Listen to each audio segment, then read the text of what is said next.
Hello and welcome.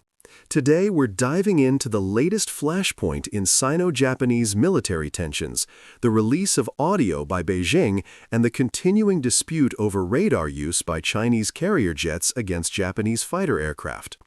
On December 9, 2025, a media outlet linked to China's state broadcaster released an audio recording that it says captures radio communication between a Chinese naval vessel and a Japanese maritime ship. According to the released audio data, China claims it notified Japanese forces in advance about a planned flight training from the carrier Liaoning. The message was reportedly sent in both Chinese and English, and a Japanese vessel responded in English, confirming receipt. Nippon.com. This public release arrives amid serious accusations from Tokyo. On December 6, 2025, the Japan Air Self-Defense Force said that two fighters launched from the Liaoning, specifically Chinese J-15 jets, intermittently locked their radar onto Japanese F-15s on two separate occasions over high seas southeast of Okinawa. The Japanese Ministry of Defense described the radar illumination as a dangerous act exceeding safe flight operation norms and lodged a formal protest.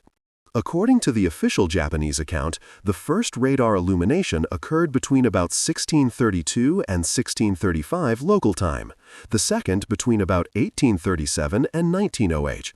No damage was reported to any aircraft or personnel. Mod.gov. From Beijing's side, the defense establishment rejects the idea that this was a hostile act. A spokesperson insisted that activating search radar during carrier-based flight training is standard practice for navies worldwide, a routine safety and awareness measure, not a prelude to aggression. China says Japanese jets intruded into the announced training area, flew too close, creating what Beijing describes as harassment and disruptions to its lawful military exercises. So, what does all this mean? The audio release is Beijing's attempt to shape the narrative.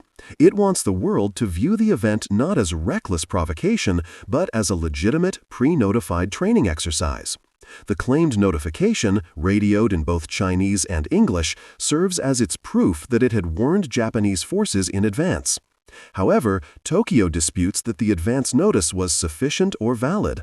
The Japanese side insists that no formal public notice, for example via a NADAM, notice to air missions, or international channels, was issued, and therefore Japanese jets operating in the area cannot be construed as intruding or harassing. The Straits Times.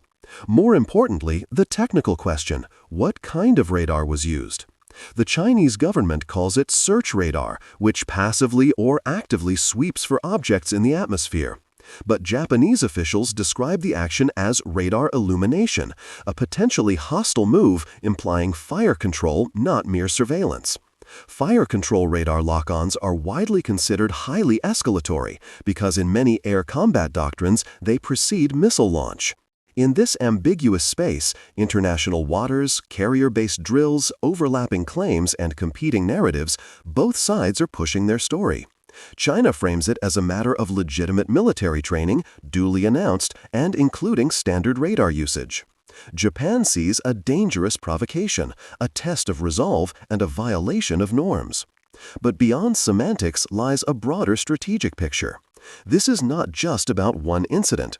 It reflects the deepening mistrust between Beijing and Tokyo amid rising regional tensions over Taiwan, maritime claims, and military posturing. The release of audio, the radar lock claims, the diplomatic protests, all of it plays into a larger narrative about power projection, deterrence, and regional influence in the Indo-Pacific. So what should we watch next? Whether Japan pushes for international condemnation, or whether other regional players respond. Whether China continues to release more data, communications, radar logs, flight path recordings. And whether such incidents become more frequent as both sides expand patrols, exercises, and surveillance. In the end, this standoff is about more than radar beams. It's about credibility, deterrence, and who gets to define the rules in contested air and sea space. Thank you for watching. If you found this analysis helpful, please like, subscribe, and click the bell icon so you won't miss updates as this story evolves.